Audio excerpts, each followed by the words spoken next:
Online गेमच्या नादामध्ये खुबी येथील तरुणाने hotel villa रिसॉर्टजवळ घेतली फाशी। मंगेश नामदेव सुपे या तरुणाचे नाव असून ऑनलाईन गेमच्या नादामध्ये कर्जबाजारी होऊन त्याने नगरकल्याण महामार्गालगत असलेल्या व्हिला रिसॉर्टजवळ घेतली फाशी।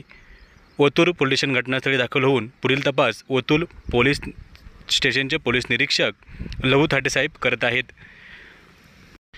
दिवसेंदिवस तरुणाई ऑनलाईन गेमच्या नादामध्ये अनेक वेळा फसत आहेत, त्यामुळे कर्जबाजारी होणे आणि आपल्या जीवाला संपवणे हा मार्ग निवडत आहे। म्हणून ऑनलाईन गेमच्या नादामध्ये कोणी पडू नका आणि आपले आयुष्य संपवू नका।